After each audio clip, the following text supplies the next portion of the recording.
Hello and welcome to my channel. My name is Annette Lucina and I'm a UK-based photographer. And today I'm starting my new series where I really want to engage with community and just sort of show you different ways of approaching editing in black and white. And a few days ago I was actually filming myself doing a just like generic advice video on YouTube. And my camera would just like keep missing focus, or I'd accidentally not press the record button, and honestly it was driving me up the wall and I was ready just to throw my camera out.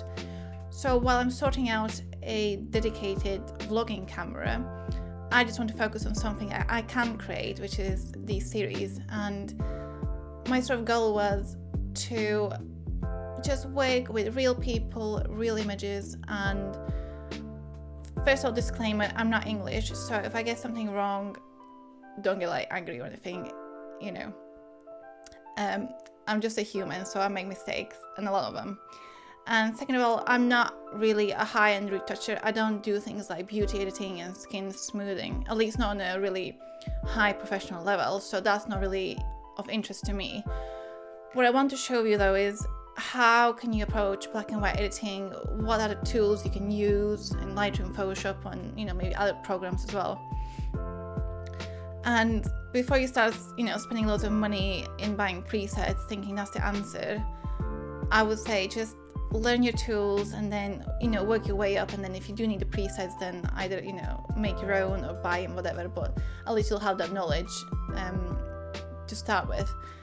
And honestly, I've spent so much money on presets and it's unbelievable. So let's go back to basics. And so what I did was I posted on my Instagram stories if any of my followers would be willing to send me some raw files to play with. And my first victim is somebody called Northern Womble. I'll link his Instagram in the description below if you want to take a look. And he's a local photographer based in North, obviously in the UK. And he shoots like street photography, things like cars, action photography, some landscape, a bit of architecture.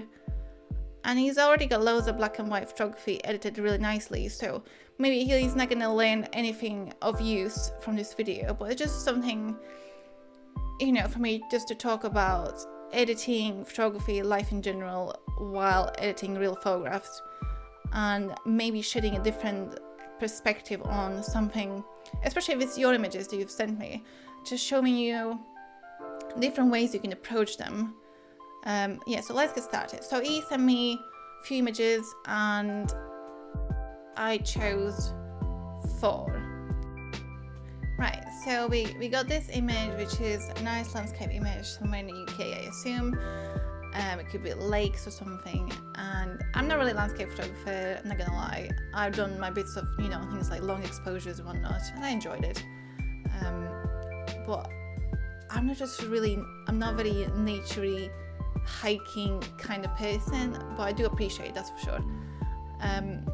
Right, so first of all, you can see there's loads of sort of mid-tones and the trees blending in with the mountain a little bit.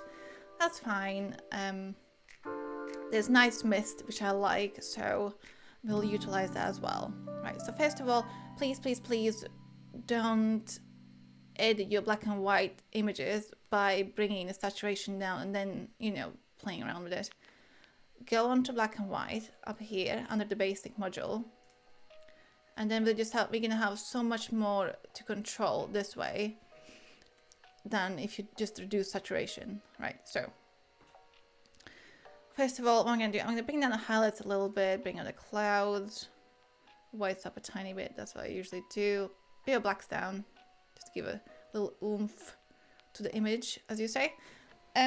I don't know if you've seen this yet. I updated my Lightroom and there's a new tool called Texture. It's kind of like clarity, but on a smaller scale, and it is supposedly useful for like skin editing and whatnot instead of bringing in Photoshop. So I guess that's Adobe's response to all these really nice portrait editing plugins and softwares out there. So we can find it here, but this will apply texture tool to all of the image. I generally don't do that. I generally use this tool, which is called, what's it called? brush, adjustment brush, there we go. And that adds, you know, just in a really small part of the image, and you can control where you add it as opposed to adding it to the whole. Right, so first things first, I'm going to adjust my brush and I'm going to bring up this water a little bit. By default, my brush is always +10 exposure because that's what I use as my, you know, go-to tool, just like bringing up people's faces and things like that, just to bring up the exposure. If you want to see what you've done, press letter O on your keyboard and it'll show you where where you've gone over it. There we go, that's fine. And I'll just add the highlights a tiny bit more, just so it's more sparkling. And what I'll do this time, I will add some texture. In fact, I'm going to reduce texture. So what it does, it just makes it a little more, tiny bit more blurry. Kind of like adding a blur in Photoshop if you've ever tried it. Not too much though. It's done. And then because I really like this fog, I'm going to do the same again. I'm going to take the adjustment brush, sweep over just a little bit here. And I'm fine with the exposure going up by 10, that's fine. Again, it adds a bit of a misty look. And again, the same, I'll take the texture down. It just makes it a tiny bit softer. Right, so what I'm going to do is, I'm going to crop a little bit, ever so tiny bit, just here on the left side. There we go. Press enter. That's fine. And you know, this is a nice, simple, moody image, and I'd be happy to leave it black and white, but if you want to add a bit of tone, you can do it either in split toning, but today I'll show you can do it in tone curves. So what I do, go in tone curves, and in channels, let's go to blues. I'll go in the middle and show you what it does. If you go up, it goes blue. If you go down, it goes just sort of a little bit sepia, I guess, yellowish. I only want a teeny tiny bit, just to add some warmth to it, not really making it look yellow or anything. Okay, that's cool. I'll go black in RGB. And I'll just add it up here a little bit. Just a tiny, tiny bit. And the shadows and darks.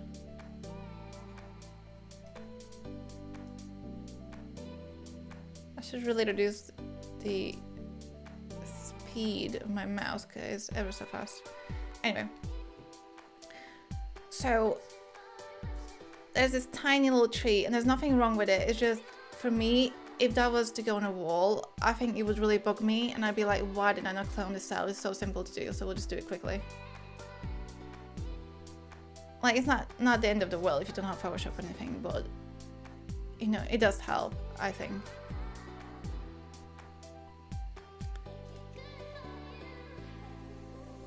I feel like after updating my Lightroom and everything, it's just been so slow.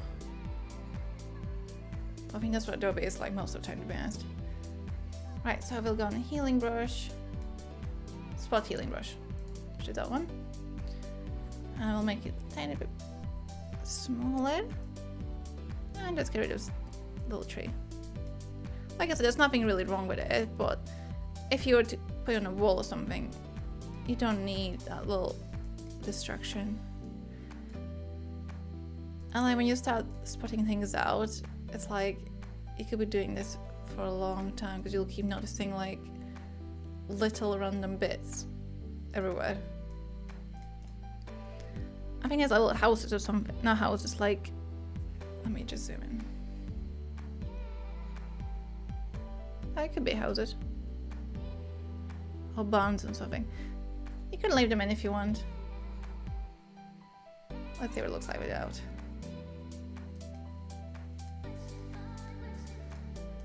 Sorry, Northern Womble, if you wanted these houses, just, you know, blame me.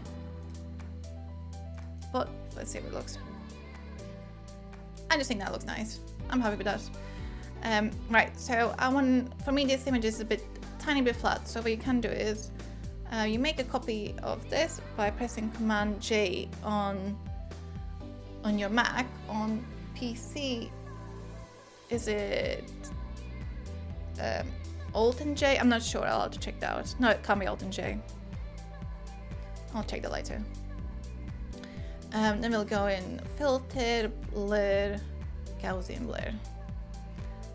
That's fine. I'll just stick in the middle. Press OK.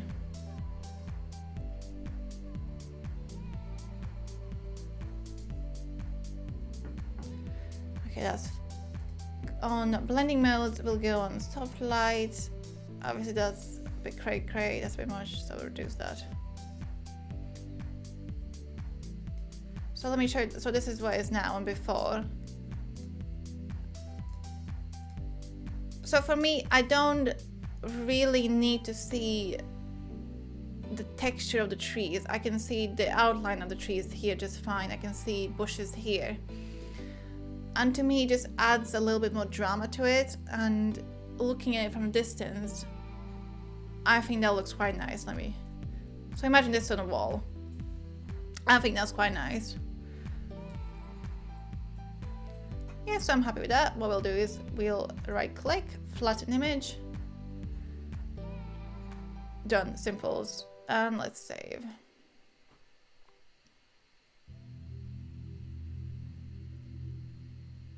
Let's go back to Lightroom. And what I really like doing is when I finish editing, maybe not so much for weddings because you end up going through loads and loads of pictures, but if it's like a one-off, I like to reset the image, the original image, to where it was, and compare it with what we did. So let's see, you select both, press letter C, which is for compare, I think, and we can see the difference. It's not like we really took anything away from the image, we just sort of, obviously we removed the little distractions, we made it more dramatic, it looks a bit more foggy, and it has a bit more atmosphere to it than it does in color, I find. And you could be looking at this image thinking, is this morning, is this evening? And you know, to me it's quite nice atmosphere. So let's go next one. I'm gonna leave street photography picture, which is this one, as the last one. We'll go with this one now. So this one is a very challenging one because obviously my thing is about editing in monochrome. So this has a really beautiful sky and you think, you know, why would you want to ruin this? So let's just see if we can make something out of this. Right, so first things first again, we'll go, oops, I did not mean to press that. Black and white. Right, so for this, for me, there's too much ground and I generally don't crop without losing aspect. I like to retain the original aspect ratio. But this time I'm gonna unlock this. There we go. We just press on that little lock. And now we can move this up. And we'll go something like this. So for me, it's the sky and it's the windmills. That's the most, you know, the biggest focus on this image. Just okay.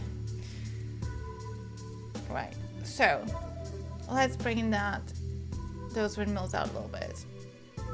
Let's see, exposure up a little bit. Let's go clarity. Actually, no. Let's just leave where it was. A little bit of shadows up. Blacks down for the ground. Whites up a little bit.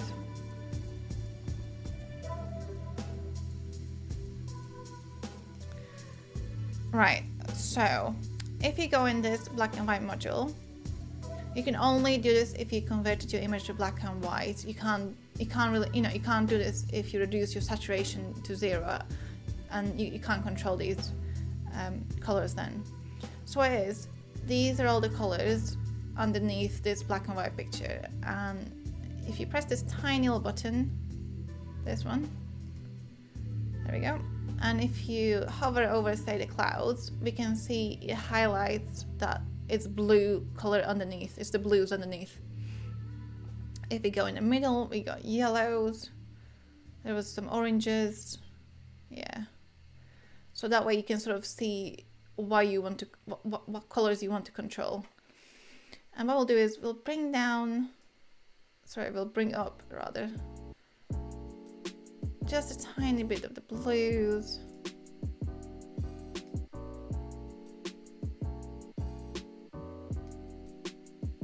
There we go. Let's go back. Did I put this back? Yeah, I did. Okay. Right, so we're gonna use adjustment brush again because I want to work only in the sky. Make it nice and big. Press letter O. Now we can see what we're doing. Let's select all of it.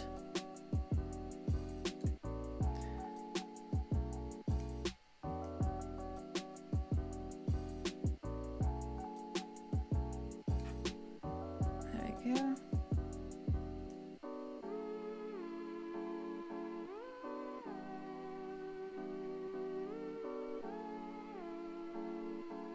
I'm not being like super careful. That's fine.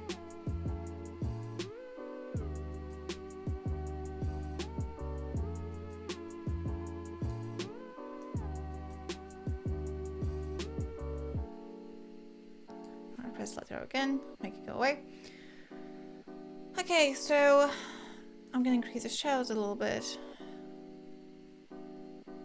That's it. And again, I think I'm gonna play with the texture. I want to make these clouds a bit more soft. For me, they're quite stark, and you know, the windmills, not really called windmills, are they? Called wind generators, I guess. Wind turbines, that's it, wind turbines. So we can bring those out. And it's not a massive difference, but look, so this is all the way down. And it's not too crazy. But let's sort of leave it there. Sometimes when you use these tools and you go all the way down or all the way up, it looks horrendous. Right, and we're gonna use another adjustment brush, and this time I'm gonna go over these wind turbines.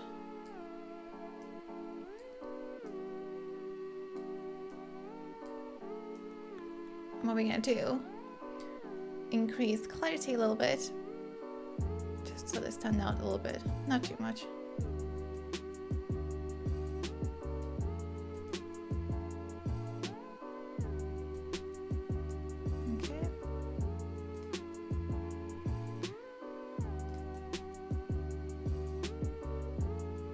So something like this, that's primarily like a silhouette type photo.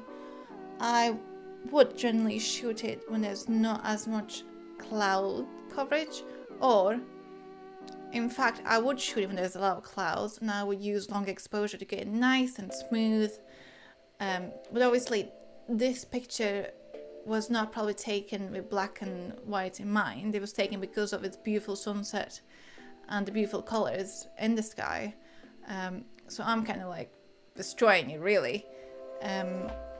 But yeah, when it comes to silhouettes, I like to make them quite stark, you know, make the blacks quite black, and then generally I'll make the sky quite white. But we can't do it here because obviously we got beautiful clouds and all these colors. So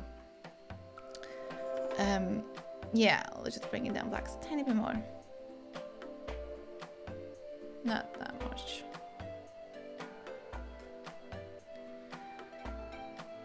Right,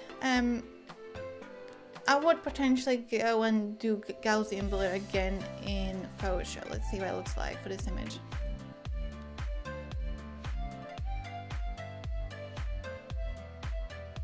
If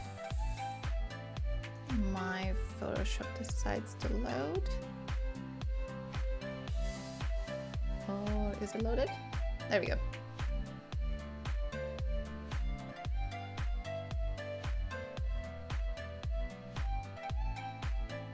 Right, so while this is loading, I did name the series Coffee, Community and Chat because I do drink a lot of coffee, and I got one right next to me, although it's gone cold now because I've been like preparing for this, and you know, then I obviously recorded it wrong, so it's gone cold.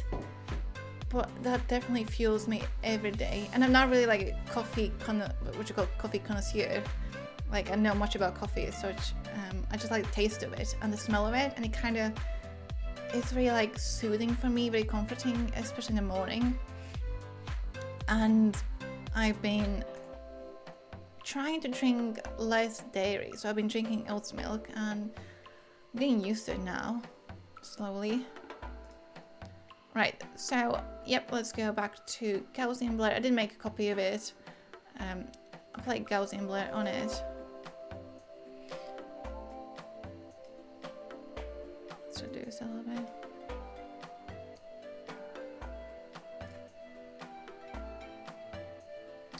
Right, for this, I don't think I really want to blend it with soft light, although, no, I don't. This time I'm gonna reduce it a little bit and make a mask.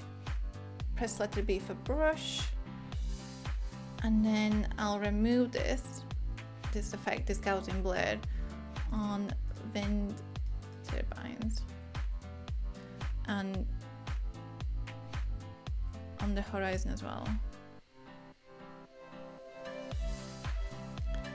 I'm not going 100% because I'd rather go bit by bit than make it too stark, and then this way I sort of get to work my way down or my way up, whichever way you look at it.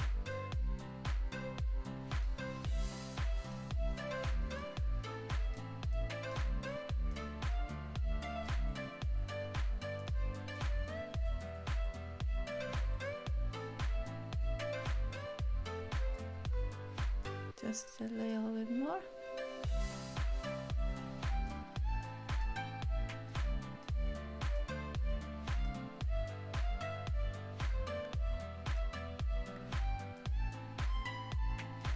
Like here in the UK, we're quite lucky because we get so many of these wind turbines. Depends where you live, but like from my country, where I come from, we don't really get to see them much. So when my family came around, just like a few weeks ago,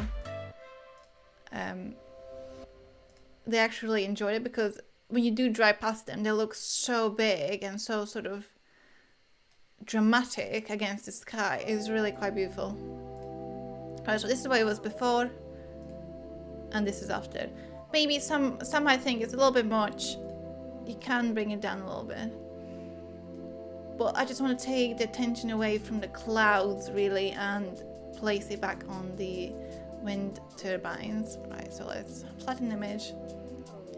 And again, let's zoom out. Yeah, it looks okay. Yeah, like I said, I did kind of ruin the image because it's not meant for black and white. This is a beautiful sunset image with all these beautiful sky colors, and I just, you know, went and ruined it in black and white. But certainly I would either make it color and work with that for the sky colors, or focus on the black and white and letting the sky go nice and blurry with some longer exposures and get those wind turbines nice and dark against the sky. Alright, so let's save that. Boom, done. I need to close all these.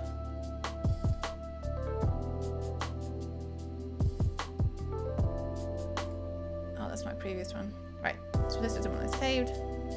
Done.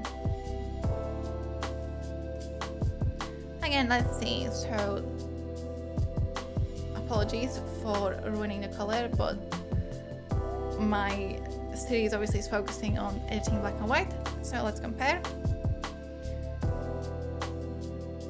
So mine's more minimalistic, more about the silhouette.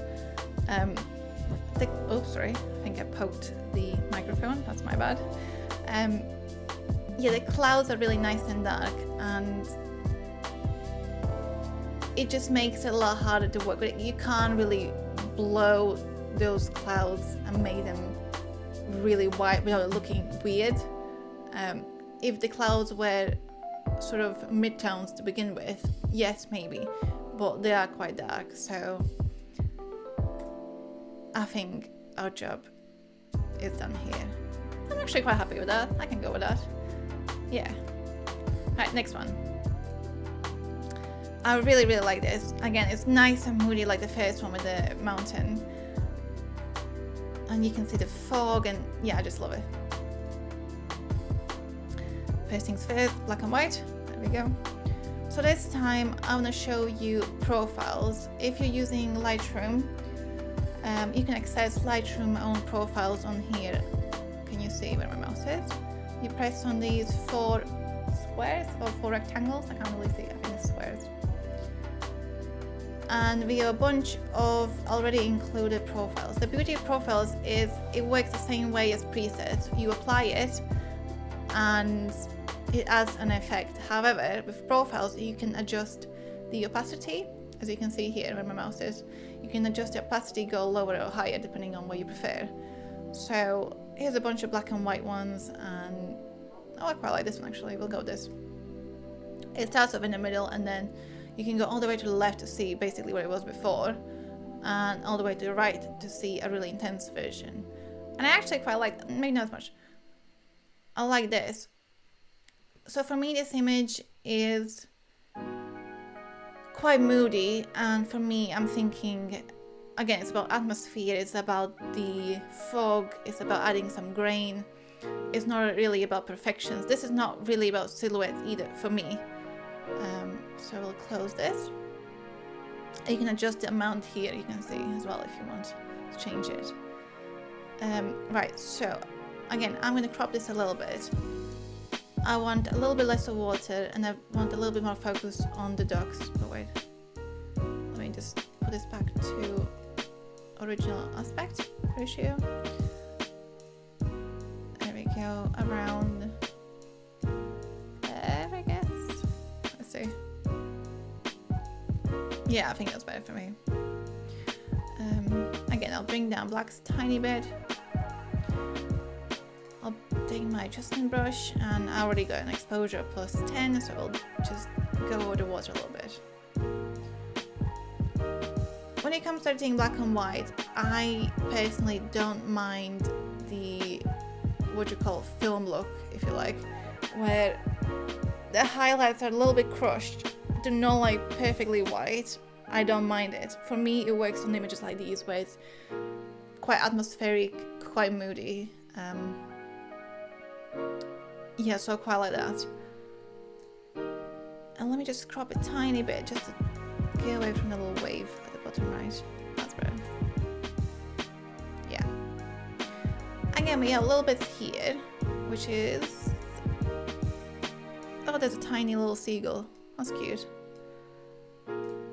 Again, you could leave it if you want. I quite like this. What is that? Just some random piece of wood. I probably will get rid of it, to be honest, because I want to focus on the dogs and the beautiful sort of series of trees like fading away. I think it's really nice. I'll bring the whites up a tiny bit, just a tiny bit. Yeah. Again, we'll go back in Photoshop and get rid of those poor seagulls.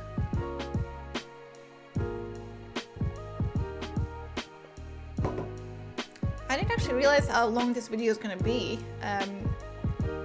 This is not really something you watch to get a quick tutorial, do you know what I mean? This is more like, I guess it's something you can put on the background while you do something, and then you just sort of check in and out and, you know, see what's happening. Right, spot healing brush. There we go, spot healing brush tool. And we'll just get rid of these poor little seagulls.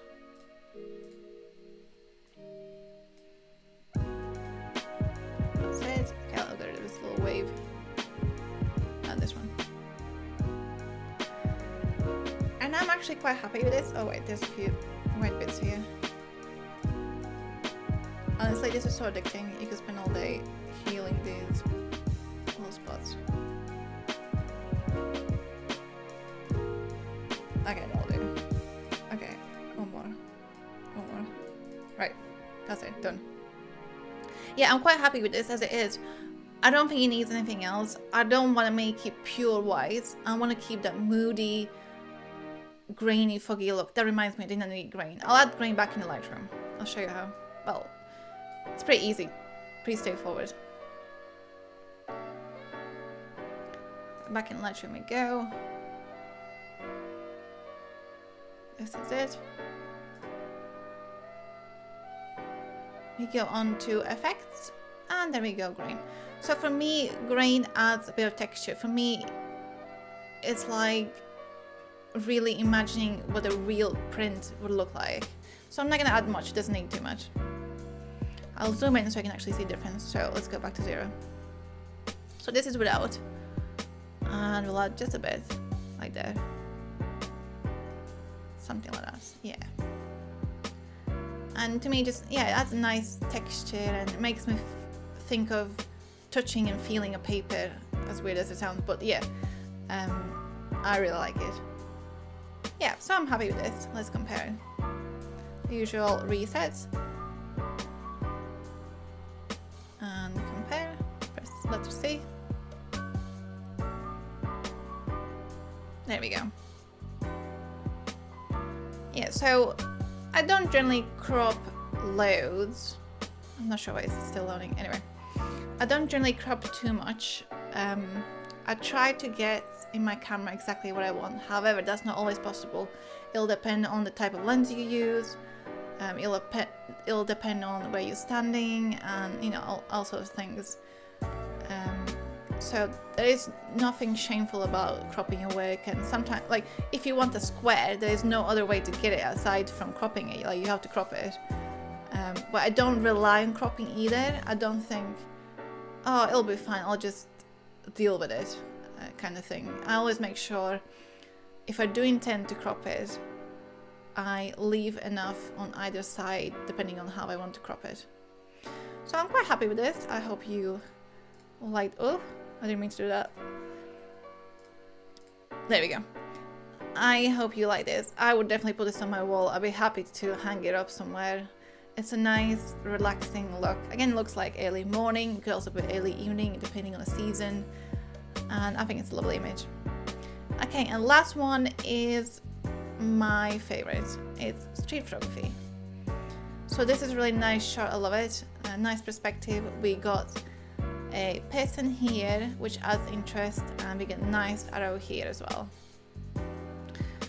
If there was no person walking here, I don't think it would have sort of the same strength as it does now. I think that person just adds exactly what you need in the exactly right place.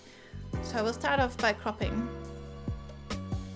I'm not fussed about this person on the left hand side. I'm not fussed so much about this white roof. So I will get rid of all that and focus on, again, keep forgetting. And we'll focus on the right side of the image. So for this, I want the person and the arrow to be sort of equally as far, you know, from either side, from either edge. So something like this. Right. So you can see the perspective is not ideal. Let's go on lens corrections. Oh, it's already put profile correction. That's fine.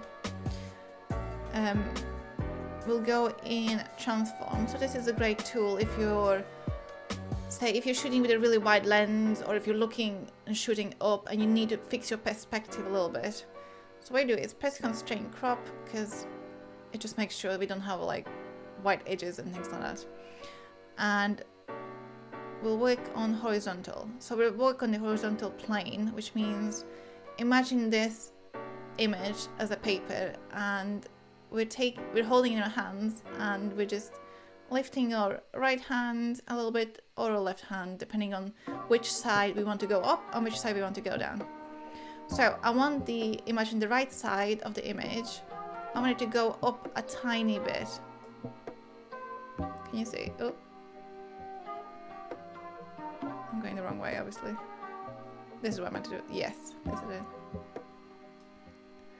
It's not much, but it just sort of helps make it more straight for me. Things like this line is not perfectly straight. That's fine, we'll fix that in Photoshop. This roof is pretty straight to me, to be honest. I'm quite happy with that. Right, so black and white, let's go. So, I mean, it doesn't look bad transform into black and white like this, but there's a few things I want to do. Right, so I'll bring down the highlights just a tiny bit and bring the whites up. I'll bring down the shadows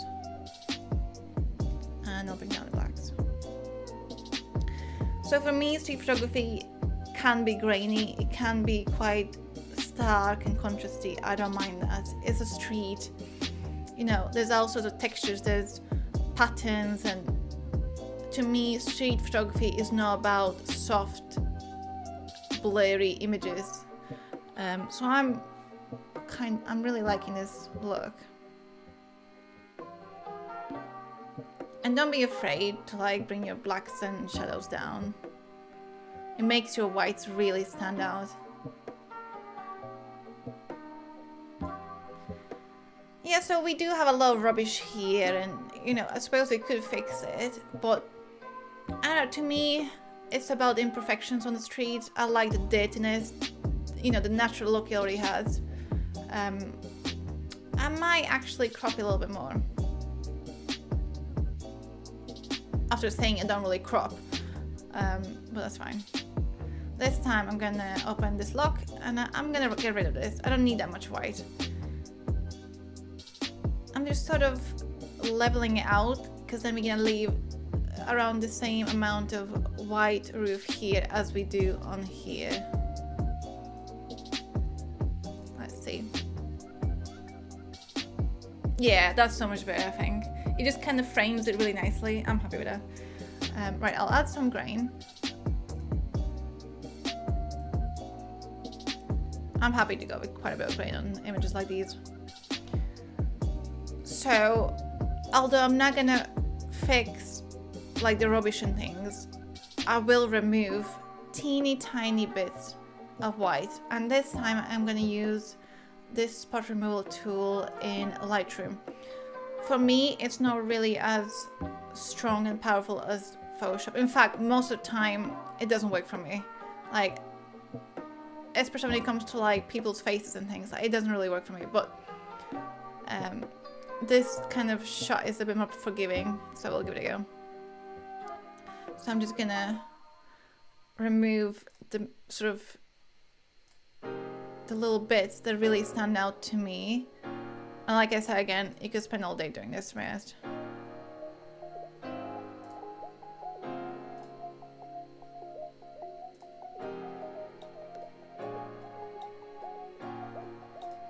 But yeah, I'm definitely gonna leave the rubbish where the rubbish is, because that belongs, well, it doesn't technically belong in the street, it belongs in a dumpster, but you know what I mean. I really like this arrow. I like the framing. Like if this was my image, I'd be really happy about it. See what I mean? You can literally spend all day. Oh.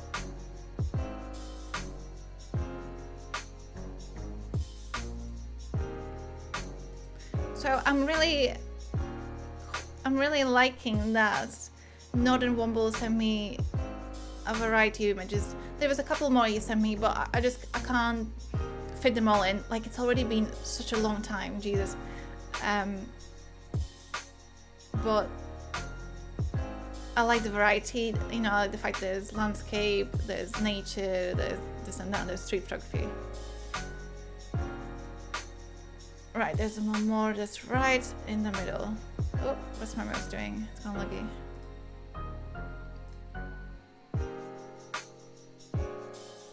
Wait. I don't know why, but my mouse has gone really laggy. Let me delete this one bit.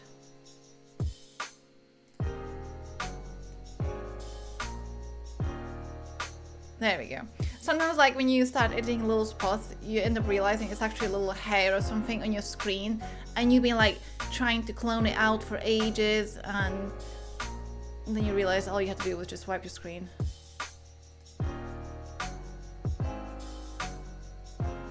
Okay, right. I'm actually happy with this. I'm not going to go in Photoshop. I don't really need to. I might add a tiny bit of texture. Let's see. So this is all the way. I don't like it that much, definitely no. I want the person to stand out more. So just a tiny bit. Right, actually one more tool before I finish is this. It's called a graduated filter. So like that. And you press the mouse down and you pull it from one side or another. So what I'm gonna do is I'm gonna reset this to 0. I'm working on this right hand side of the image. For me it's a bit lighter than obviously the left part, as you can see, which is the shadows are a lot darker. So I'm gonna bring down shadows on the right part of the image. And it only works in, you know, within this graduated filter. It doesn't work anywhere else in the image.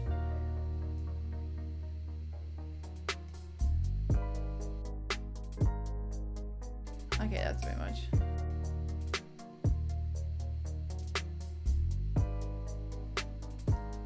Okay, that's it. And that just kind of evens out for me a little bit. So yeah, again, I'm really happy with this.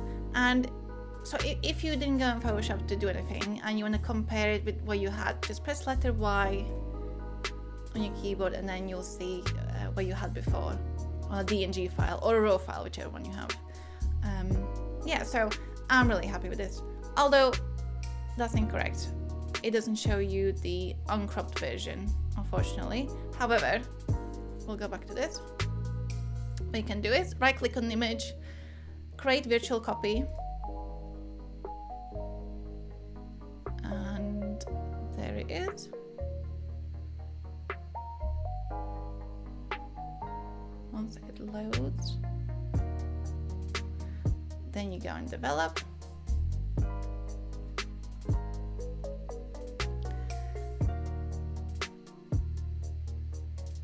I accidentally pressed the compare window again. So develop. If you're doing this at home, it'll be 10 times quicker because mine seems to be lagging as hell. Actually, press previous as well. You need to press reset. There we go. And then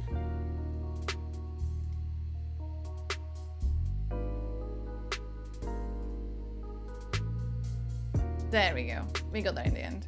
So it's a nice image already. You can see the way it was composed. I love it. I like the perspective. I like that Northern Rumble waited for the person to come into the image. I like the arrow on the left hand side. And all we did was we just cropped in a little bit. We got rid of the unnecessary bits that we don't need. And we're focusing more on the person, on the crossing, and on the arrow on the left. And the white roof just gives us a little bit of sort of like a border, I guess, and frames the image nicely. So I'm quite happy how this came out, and it's always a challenge editing somebody else's work because first of all you went there in your head on what they're thinking about and what they want to focus on, so you might completely misread it, and you know, maybe I like cropped out something that was really crucial, and obviously that's down on me. But I really enjoy working with other people and just so sharing different perspectives. And you know, maybe after I finish this video, maybe you want to send me pictures, I'd be happy to do a video.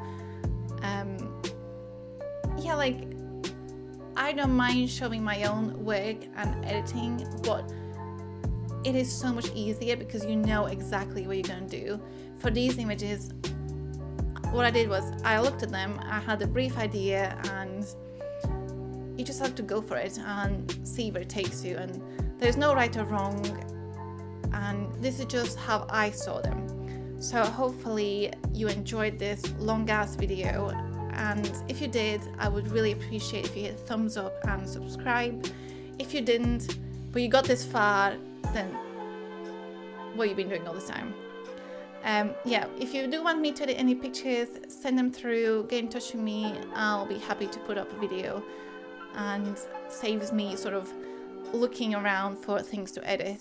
And this is a lot more fun because I get to see what other people shoot, what other people look for, and obviously we all have different styles and different preferences. So I've had somebody who asked me if they can send me some model pictures. Again, that's fine. If you want to send me animals or I don't know, literally anything. However, make sure it's nothing too personal, and if it is a person in the picture, if it's like a recognizable person in the picture, make sure that they're aware that, you know, I'll be using these pictures to edit and to show on a video, etc. So make sure you sort it out before you send me anything. And anyway, well, thanks for watching, and if you stuck through all of this video, like, I congratulate you, and you know, you deserve a medal. So thank you for watching, and keep creating, and hopefully I'll see you again soon. Thank you.